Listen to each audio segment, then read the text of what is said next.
There are several elements common to the mystical paths of the major world religions. Among the elements I will be discussing today are 1, the mystics' pursuit of the indwelling presence of God. 2, their pursuit of direct intercourse with God through prayer and contemplation. And 3, their pursuit of a threefold path of ascent to God.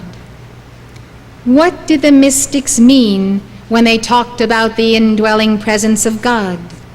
What does Saint Germain mean when he talks about that presence? Well, the mystics believe that the soul is meant to be the dwelling place of God and a partaker of the divine nature. In Christian mysticism, this teaching goes back to the words of Jesus and the apostles. At the Last Supper, Jesus promised his disciples, "If a man love me, he will keep my words, and my Father will love him, and we will come unto him and make our abode with him." Keeping the words of Jesus in our heart, and ultimately the word that he was, the I am that I am, makes us one with him. This is Jesus' promise that the Father, the mighty I am presence, and the individual Holy Christ self will descend and take up their abode in our temple here and now while we are in embodiment, if we keep Jesus' words, if we maintain that spirit of the living flame of love burning in our hearts, if we express the compassion of Christ to all. This can happen to you more quickly than you realize when you determine no more to behave after the carnal mind, but after the Christ.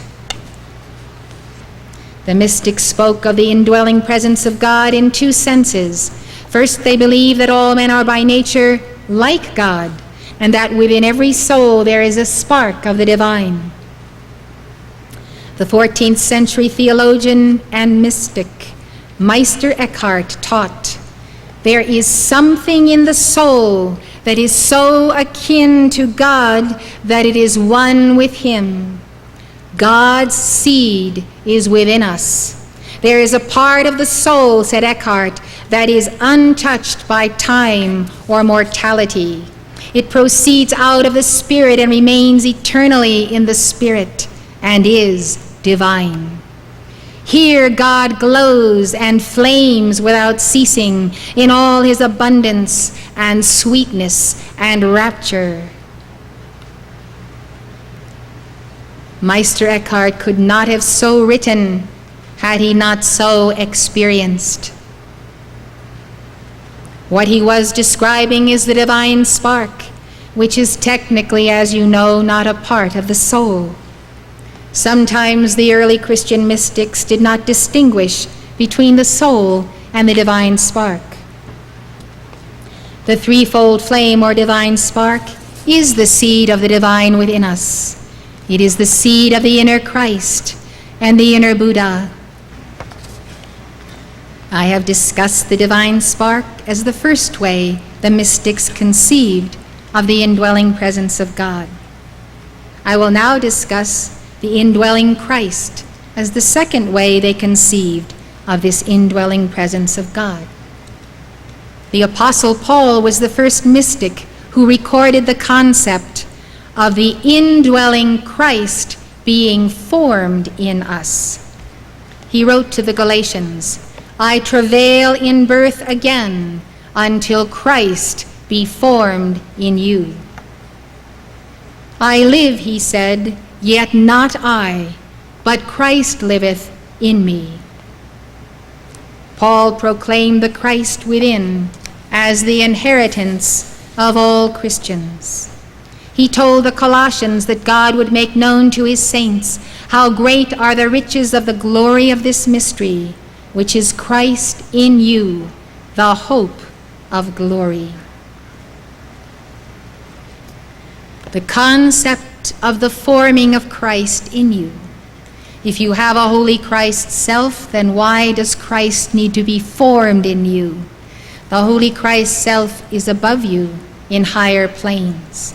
the forming of Christ in you, you can visualize as points of light coming together in concentration, originally dispersed and vapory with no form or shape.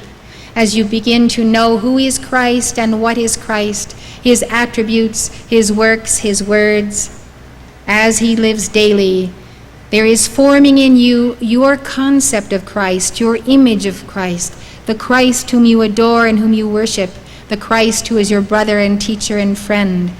And so each day that Christ is being formed in you, becoming more concentrated as light, until the very presence and outline and truly the form of your holy Christ self is duplicated here below. So Paul was saying that Christ lived in him. And he discovered that when Christ lived in him, he no longer lived in himself. He said, I live, yet not I, but Christ liveth in me. And so he was no longer I, Paul. He was I, Paul, one with the Christ, the fusion, the bonding. So let Christ be formed in you, and Christ will not be formed in you if you do not give attention to Jesus Christ, your holy Christ self, and your holy Christ flame daily. A second premise of the mystics was that the soul can have direct intercourse with God through mystical contemplation and prayer. I would call this meditation and devotional and invocative prayer. Devotion is where you give your whole heart and soul and love and mind to God.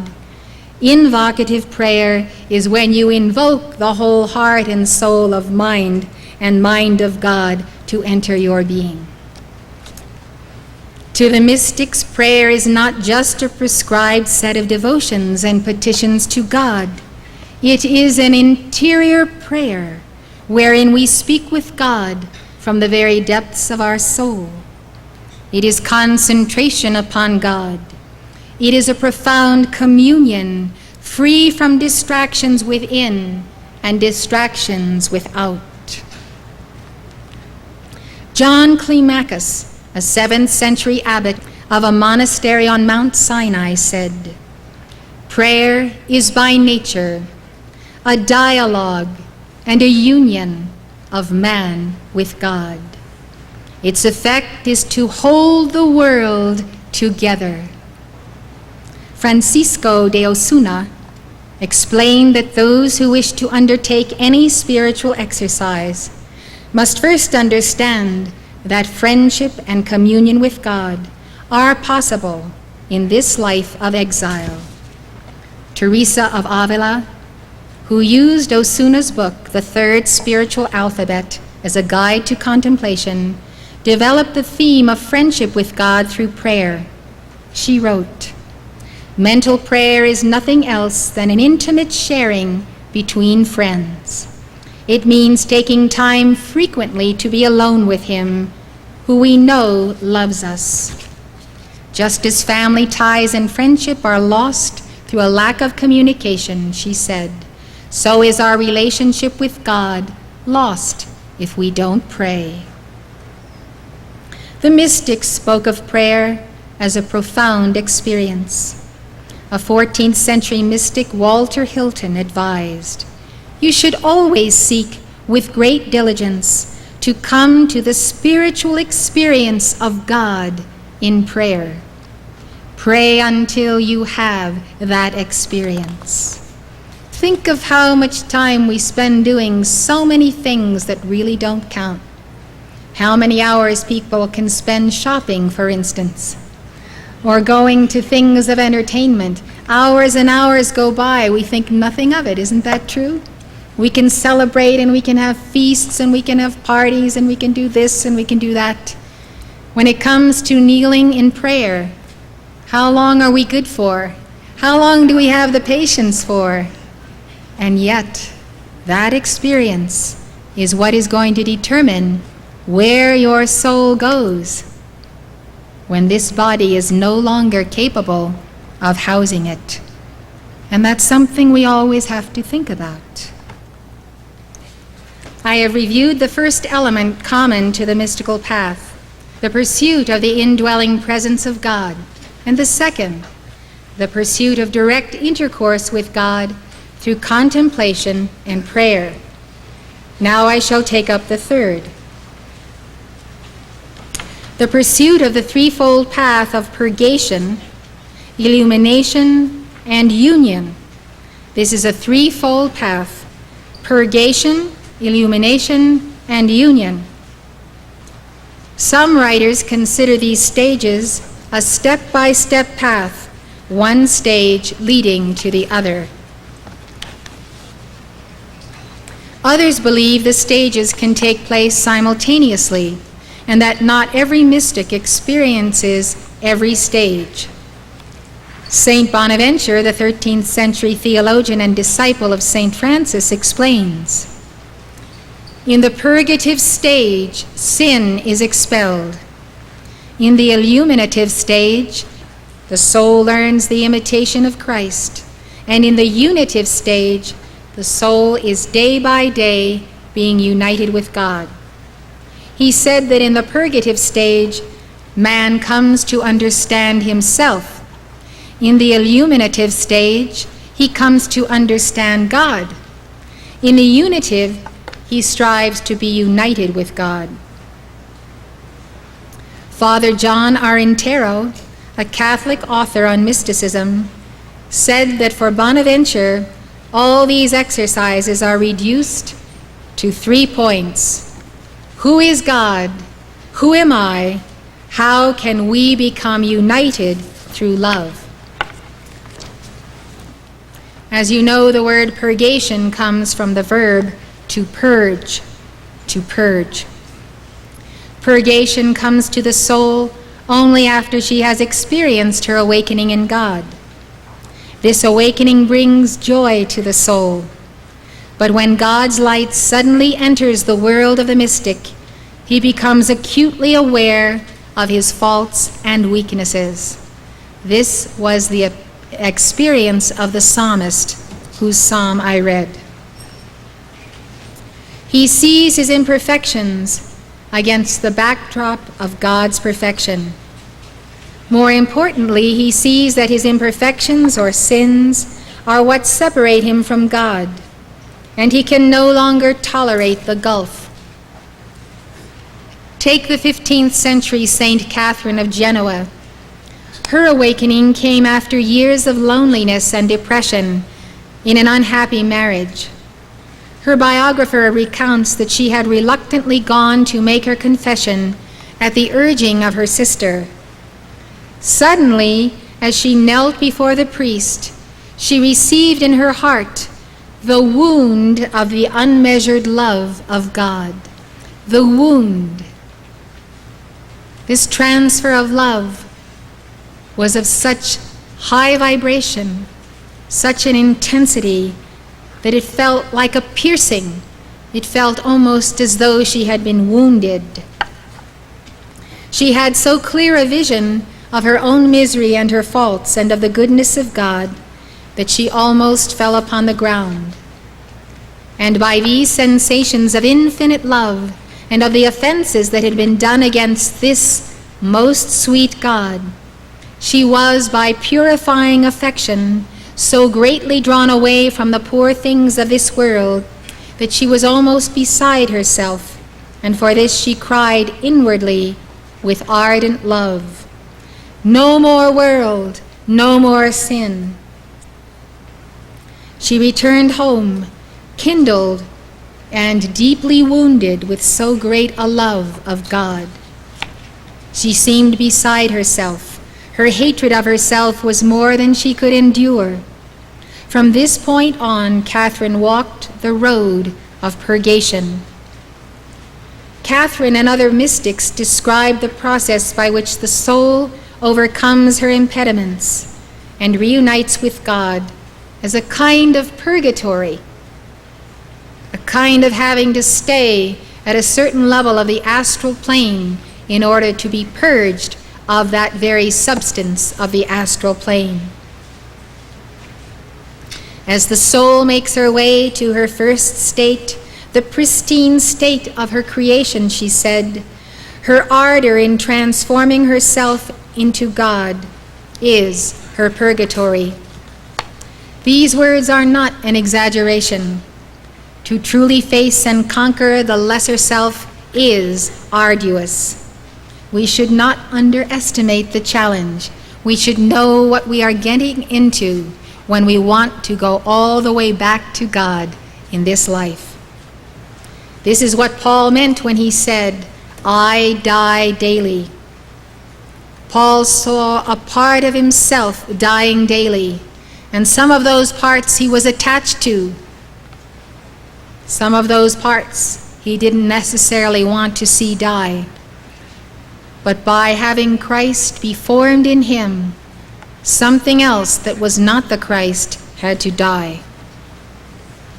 Catherine of Genoa explained that what dies daily is not the soul, but portions of the lesser self. She wrote, I see rays of lightning darting from that divine love to the creature, so intense and fiery as to annihilate not the body alone, but were it possible, the soul.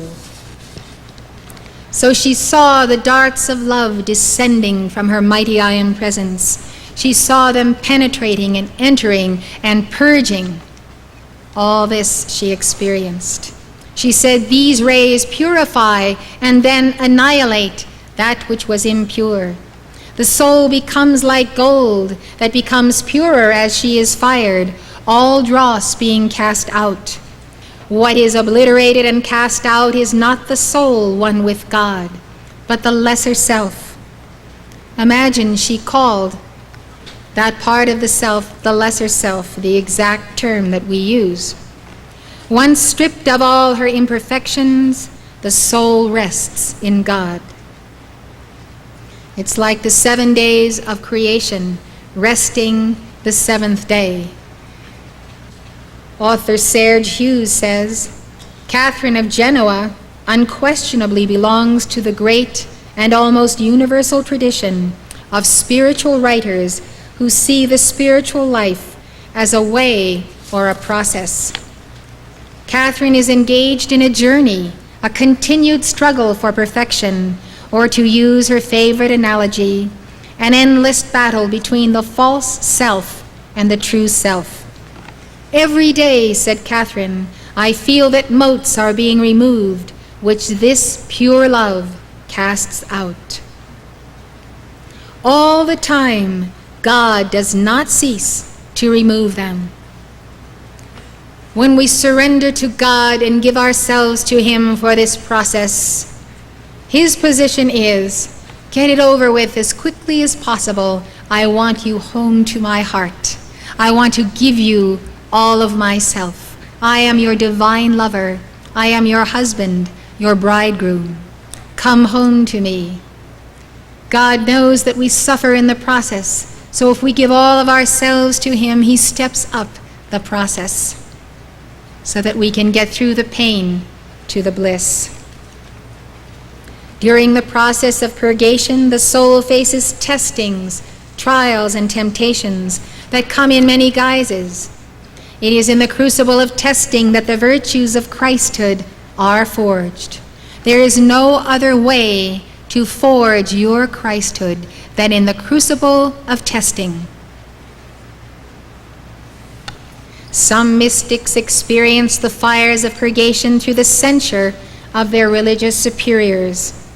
Meister Eckhart, Mechtilde of Magdeburg, Jacob Berme, John of the Cross, Teresa of Avila, and Simeon, the new theologian, were all at some time in their life suspected of questionable beliefs or called on the carpet for their teachings.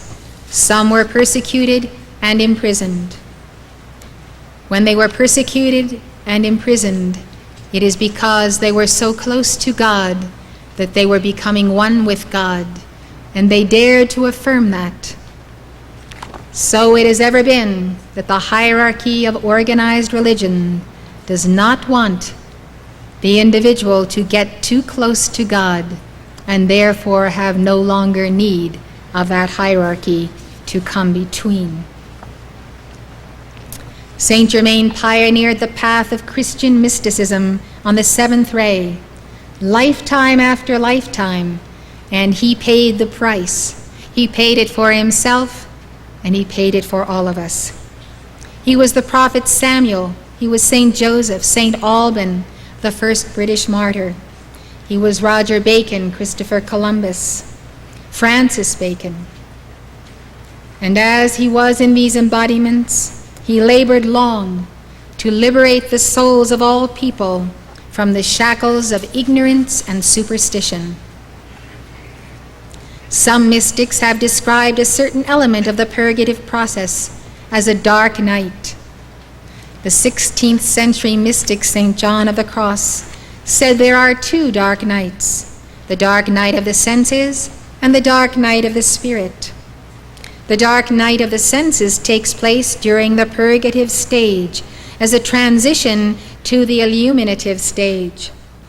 The dark night of the spirit takes place before the ultimate union of the soul in Christ in the spiritual marriage. Author E.W. Dickens says, "Night is simply John's term for privation of desires, the self-privation, and eradication of attachment to all that is not God." How can you tell what is an inordinate desire? It is a desire that enslaves you, that you return to, that you cannot be free of. A desire in which you are not the master of both yourself and the desire. And it is by this progressively more complete privation that the soul is finally emptied of all that can fill her except God. Most people do not know the experience of being totally filled with God, and therefore to give up the known for the unknown is not easy.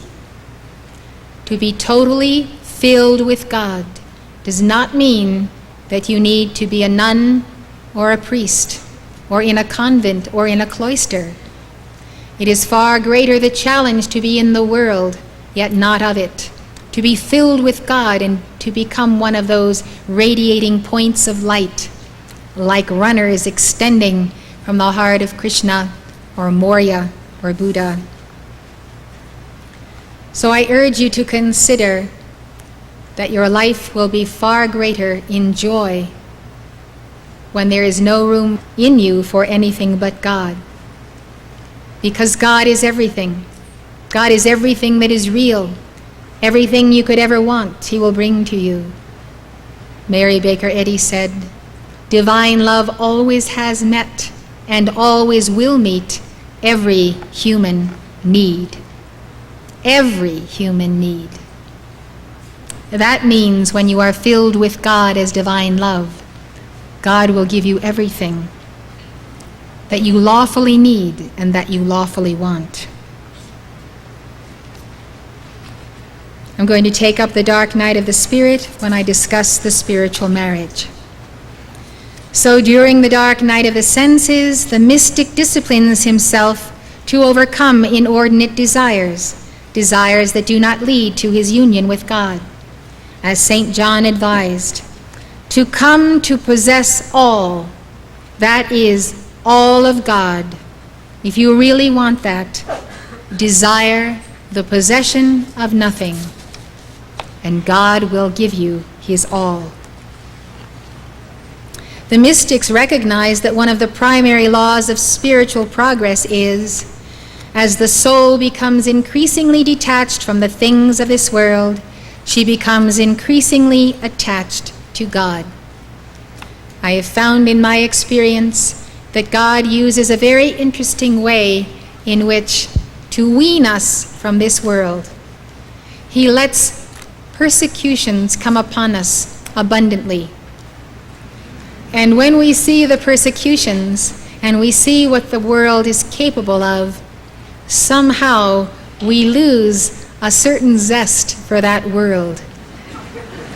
And we desire the most profound oneness with God. So I think God gives us a little bit of his spur and gives us some good kicks here and there, and lets our persecutions also be the means of bearing and balancing world karma. In the midst of adversity, you get a tremendous sense of co-measurement between the self that is God here and the self that is infinite and beyond all the pettiness of the planet. John outlined a 2-step program to help the disciple get through the dark night of the senses. He said that by these 2 steps alone, the soul could conquer all inordinate desires that separate her from God. First, the mystic should have a habitual desire to imitate Christ in everything that he does. What would Jesus do? If you want to know what Jesus would do, you better read the Gospels over and over again, because you will find that he had a different response for different types of people. You also need to read the Gnostic Gospels, and if you want to, get my audio or videotapes of all the lectures I've given on Gnosticism, because there you see a different face of Jesus than you see in the 4 Gospels.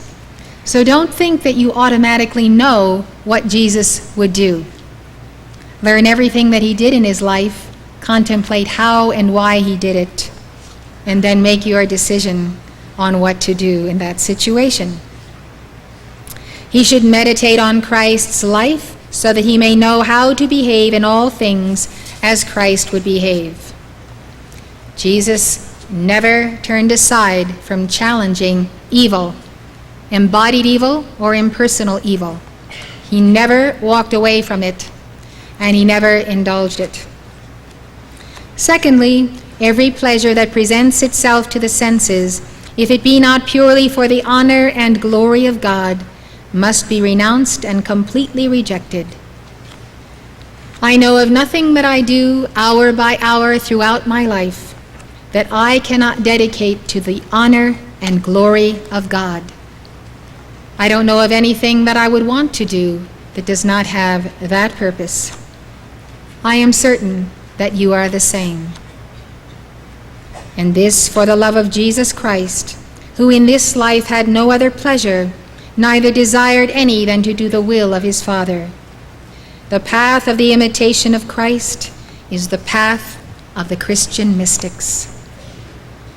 Jesus said, "If any man will come after me, let him deny himself, deny his lesser self, deny the carnal mind, and take up his cross daily. Take up your daily karma. Let not the sun go down. Let not your head come to rest on your pillow, that you have not dealt with the karma of the day that has descended, with violet flame, with service, with love, with every possible response." It is such a glorious feeling to conclude a day and know that by communion with another soul you have been able to turn that soul around and direct her back to God. Taking up your cross daily means this, not only the cross of your karma, but your dharma, your duty to be who you really are on the path of personal Christhood in the footsteps of Jesus. You're watching Elizabeth Clare Prophet, world-renowned author and founder of Summit University. Summit University is located at the beautiful Royal Teton Ranch in Park County, Montana, just north of Yellowstone National Park. If you'd like more information, call 800-323-5228. That's 800-323-5228.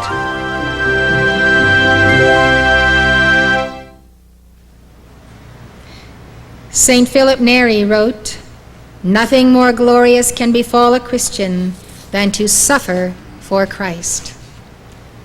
We can all ask, how can suffering be glorious? Isn't this drive for suffering on the part of mystics masochistic? Aren't they inflicting upon themselves this pain because they're psychologically sick? Not when you understand that suffering for Christ means bearing your karma for him, so that he doesn't have to bear it for you. When you refuse to carry your karma and balance it, you are demanding that Jesus carry it for you. That's not very nice, is it? And then you have to go beyond merely bearing your karma to bear Christ's karma. How about saying to Jesus, let me bear your karma, Lord. What is Jesus' karma? It's the karma of the whole world that he carries. Isn't it about time he had some light bearers and Christed ones on the earth who would help him carry that world karma? You can do it.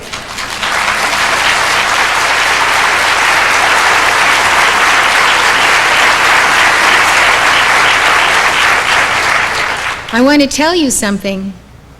You need to watch your mind and heart and your desire body. Because sometimes we fool ourselves and we don't know what we're really doing. But sometimes at a certain level, we simply refuse to bear the responsibility for our karma. Look at all the lawsuits that are going on in the country today. People try to collect money from people because they fell down in their yard, or some such thing. We never heard of such lawsuits 25 years ago. People are always wanting someone else to pick up the tab for their misfortunes because the law of karma is not taught in this nation. That's why the nations of the West have gone into socialism. Let the government pay the bill for everything that happens to be your karma.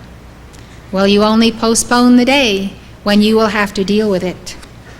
So if we refuse to bear responsibility for our words, our actions, our deeds, if we are not willing to suffer the consequences of our ungodly words and deeds, this then becomes the boulder of pride and rebellion against the laws of God that utterly prevents our soul's reunion with God.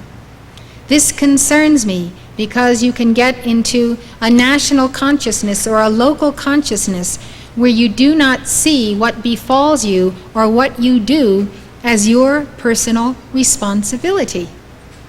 And we have to lock into that idea. The saints and adepts who willingly underwent what seemed to us extreme torments and self-imposed afflictions or severe illnesses were balancing their personal karma in order to achieve their soul's realignment with God. We have to make up our minds that on the path of the masters of the Far East, we are all walking a path of karma yoga. You may follow other yogas, but karma yoga is upon you. It's upon you because your master called you.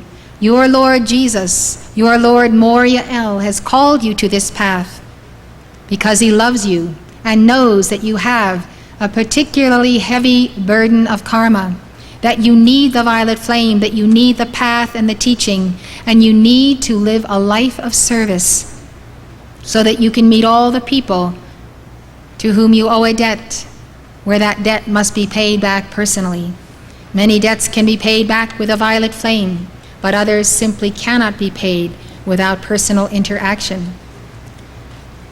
I have seen people come on this path and be here a year or 2 or 5 or 3 months and pass on.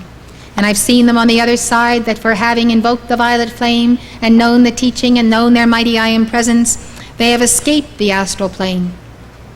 Where they would not have entered even the first level of the etheric octave, they made it because they were diligent students while they had the time and the opportunity. Sometimes through their intense physical suffering, the saints were balancing planetary karma as well. Today, there's not one of us that is not in the process of dealing with karma. Whether people are balancing or transmuting personal karma is another question entirely.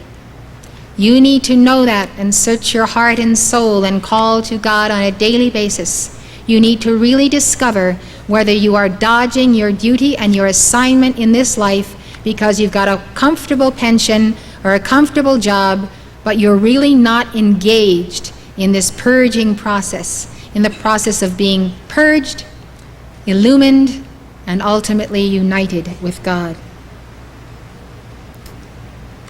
coming to grips with our psychology, seeking resolution in our relationships with our inner child, are all part of the process of our souls attaining union with God. So my answer to the question, how can suffering be glorious, is that balancing your karma, paying back your debts to God and to every part of life, that is God, one by one, is glorious. Because none of us are truly happy deep down inside, and our souls can never be, until we have undone the wrongs we have done to any part of life who is God, all the way back to the beginning of time and our first incarnation. These are some of the things that burden and depress us. These are the causes for psychological problems. We must balance our debts, and what is so glorious in this age of mysticism, in the Aquarian age, is that we have the violet flame, and the violet flame given by us with full intensity and fervor and ardor on behalf of the entire planet is such a way of balancing so much karma through service to life. You know, each time you make things right with someone who has suffered needlessly because of your senseless doings, you achieve something, and that something is union. It is a union, great or small, with the God in that person. As long as we are enmeshed in a spiral of negative karma with the outer self, our outer self and someone else's outer self, we cannot know true oneness with the inner self of them or us. So each time you pay a price for this or that, you have eliminated the substance that is between you and someone else, and you have united with the God in them and open a channel whereby they can unite with the God in you. That's what balancing karma means. If you think you are on a treadmill, working 2 jobs to pay your debt, not seeing the end from the beginning, just remember, you've got a taskmaster in El Moria who loves you. And El Moria wants to see you get through it and not take it so slowly that you finally slow down to a stop. When the masters get you on the track of balancing karma, they want you to go for it. So don't ever think that just because you're in some part of drudgery in paying debts to life that, well, that isn't right because you should always be doing something great and creative and original and wonderful. There is drudgery in life. Yes, we create drudgery for ourselves with making karma. So we need to get down on our knees sometimes and scrub and scrub and scrub. For me, the alleviation of the suffering of one soul and many souls is my reason for being. It doesn't matter to me who has caused the suffering. I desire to relieve life of the burdens of unnecessary suffering. As you know, some suffering is necessitated by the law of karma.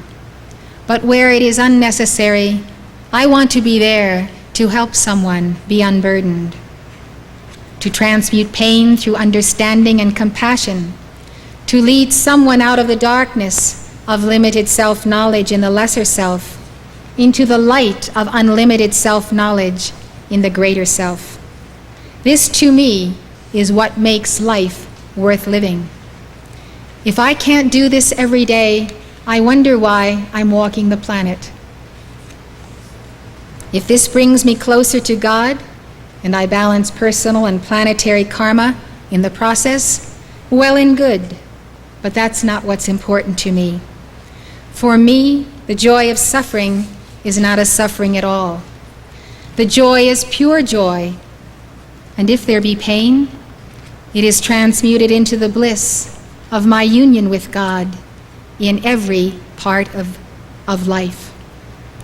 And the part of life that I love most being in union with is you. All of the wonderful chelas and keepers of the flame and the souls who recognize the light and the path, who want to get somewhere beyond where you are in this moment. And I'm grateful that because of you I have a reason for being, because I know that by the grace of God I can take you there.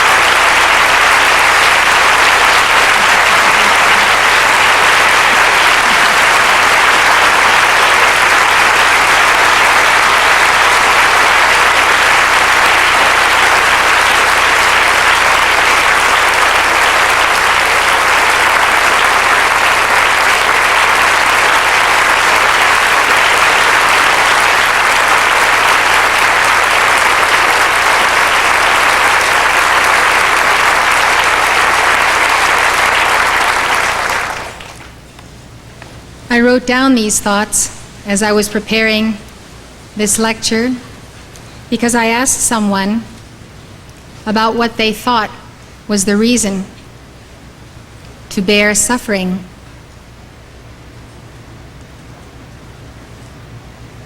And all they could say was, well, because you balance your karma and you attain union with God. And I said, is that all? What else happens? And I couldn't finally get someone to say that it's the very joy of bearing another person's burden, not for what it gets you, not because it gets you to union with God, you let God worry about that, but it's the very joy of the moment of experiencing that giving of the God flame, not because of some benefit you will receive. I think that I'm goal-oriented. Whatever it takes to achieve the goal, I can endure, I can suffer, because I see the end from the beginning. I used to have a sign that I wrote on my books in college, and it simply said, "This too shall pass."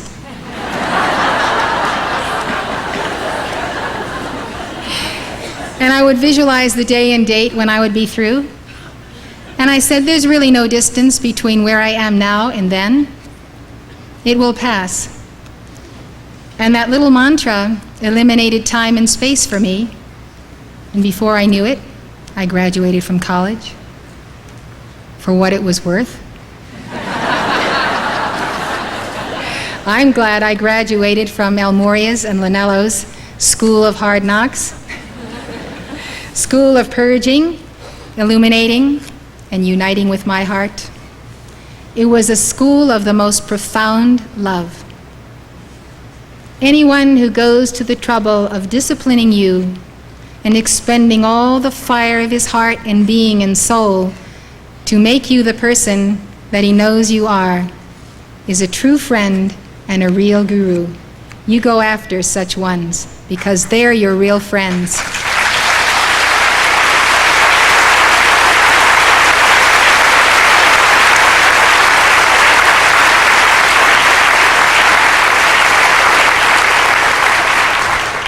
Jesus said that he laid down his life for his sheep. He talked about the souls of the lost sheep of the house of Israel. The term sheep is the equivalent of soul. And I can tell you truly that when you are going to help people, you do lay down your life, your light, all that you are, your heart and your essence, because it takes that much love and that much proving to God that you really want to be the instrument for the saving of a single soul or many souls. I welcome you to the opportunity to save the souls on this planet who will never be touched or reached unless they are touched by you. Not so long ago, I had the opportunity to counsel some people, and I recognized that if I hadn't taken the time to counsel them, there would have been nowhere else that they could have gone to come to an understanding of who and what they were and what they had to do to get to be who they really are. And at the end of that day, which was a long and a hard day in itself, I actually wept for joy in the heart of Kuan Yin, because I realized that Kuan Yin herself is everywhere that we are and reaches out to people in the lowest octaves. And sometimes the only person that they will see is us as Kuan Yin. And I had such an appreciation of Kuan Yin's mercy as to how far she has traveled to bring our souls to this altar as just one of the great avatars of the ages. Her service is particularly touching, and the stories about her I've lectured on, they're on tapes, you might want to study them. But there is a great feeling of knowing that God has called you to that service, and that if you are listening and you are there and you are hearing, you just know in your heart that God is saying to you, if you don't speak to this person, no one else will. How will I contact them? How will I bring them home? They have nowhere else to go, no one to teach them. no one to save them. When you realize that this is what it means to give yourself to God, to know such tremendous joy of helping people and facilitating their entering the courts of heaven, I assure you, there is nothing in this world that you cannot easily give up in exchange for such immense gladness. It's only way I can describe it, immense gladness that you have really been useful to the universe. There is a path of a minimum of suffering. That path is the path of the seventh ray and of the violet flame. Instead of encountering all of the old situations and taking 1,000,000 years, that gift of Saint Germain has given to us this opportunity to accelerate. Sometimes the most suffering you have to bear is to just sit still in one place long enough to get the action of transmutation rolling at a peak alchemical pitch. It goes on at all levels, that is transmutation, when we invoke it. Not only does the violet flame expel toxins lodged in our physical organs, but it also transmutes the karmas and traumas of our present and past lives recorded in the 4 lower bodies. As you know, this is the etheric body, the mental body, the astral or desire, and the physical body. The lower figure in the chart of your divine self shows us that we can become the temple of God as we invoke the violet flame from our mighty I Am presence through our Holy Christ self. It is a profound teaching of Kabbalah that we must go through Tiferet to get to Keter. We must enter through the heart of Malchut, the mother, then through the Son, then to the Father. Saint Germain unveiled the violet flame to the world in 1929 through Guy and Edna Ballard of the I Am activity. It is the gift of his heart to all who would enter the golden age of Aquarius. Through the alchemy of the violet flame, which is the 7th ray aspect of the Holy Spirit, the unredeemed, unperfected soul can become a partaker of the divine nature here and now in this life. If it were not for Saint Germain with his twin flame and consort, the Lady Master Portia, our sponsors, who are the hierarchs of the Aquarian age, we would not be invoking the violet flame today for the transmutation of all sin, disease, and death. Saint Germain received the dispensation to give to the light bearers of the world this gift of the violet flame in the 20th century. And he got that dispensation only on the condition that he would pay the price if people misused it. Think of the sacrifice he made to make that commitment to the lords of karma. He would pay the price for our misuse of the violet flame. How do we misuse the violet flame? We call forth the violet flame and then we go out and we're not forgiving to our neighbor or loving. We abuse people or animals or the planet. All kinds of things that violate the 7th ray aspect of the Holy Spirit. Saint Germain knew that some would misuse the violet flame, yet he was willing to take that burden upon himself for the sake of those who would use it for the blessing of all mankind and for their personal victory in the light. Did you know that Jesus invoked the violet flame and that he taught his disciples how to invoke it too? The Akashic records reveal that Jesus used the violet flame in his healings and miracles, that he initiated his closest disciple, John the Beloved, in its use. John the Beloved saw the violet light, and he walked in the violet light. He knew the violet light to be the essence of the body and blood of Christ, and he knew the violet flame as the all-consuming fire that transmutes the cause and core of sin or karma. Maybe that's why he was the only disciple who ascended at the conclusion of that life. John the Beloved made his ascension. Jesus gave him that gift, and why did he give it? Because of all the disciples he loved the most. John had the greatest love in his heart, the greatest development of the heart chakra. As you know, the violet flame is the seventh ray aspect of the Holy Spirit. Jesus said in a dictation through Mark Prophet that at the age of 17, he had a mystical experience in which he was contacted by Holy Amethyst, the archee of the seventh ray. She is the divine complement of Archangel Zadkiel. Jesus said, "I was alone with God." Just stop there. Can anything truly mystical happen to you if you don't have the courage to be alone with God? If all your days are filled with people and appointments or recreation or this or that, when you're always with someone and you don't even have a moment to listen to your own thoughts?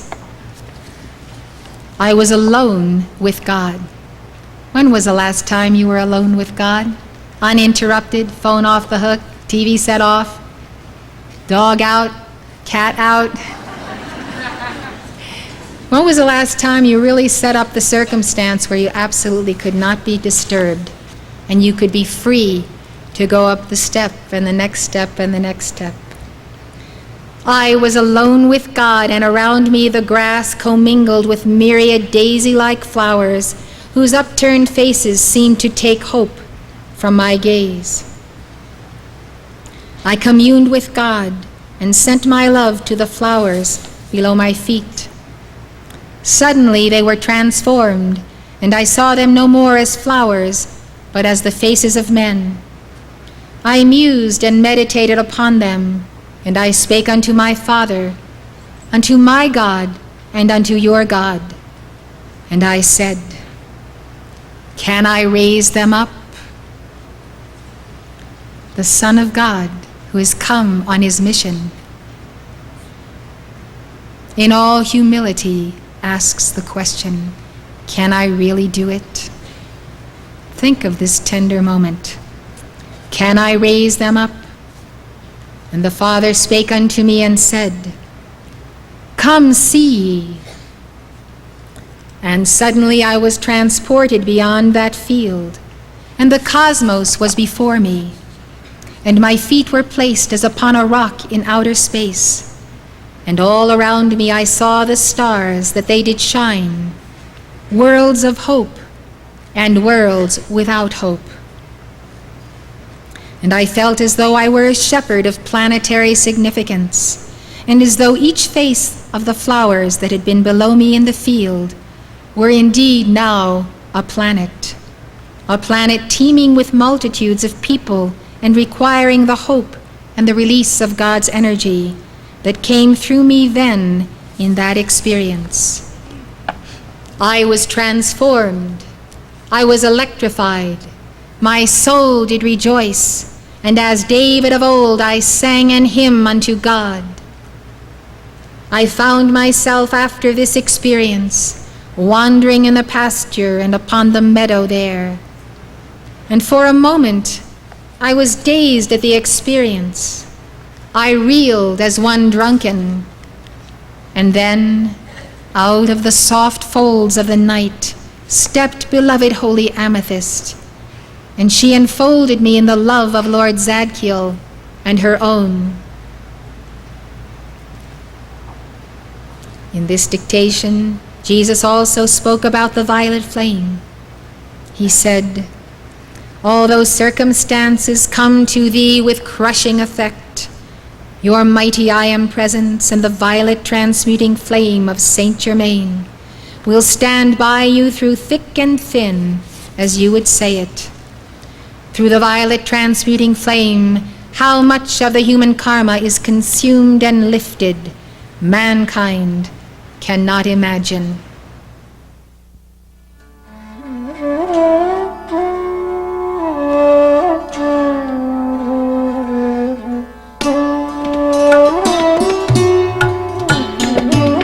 For more information on the mystical paths of the world's religions, call toll-free 1-800-323-5228. The preceding program was presented by Summit University, Box A, Livingston, Montana, 59047 1390. If you'd like to know more, call this number or write this address.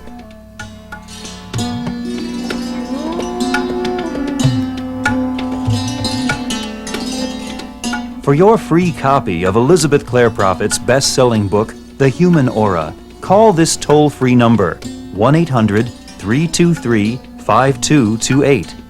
This is a limited-time offer, so call now for your free book. That's 1-800-323-5228.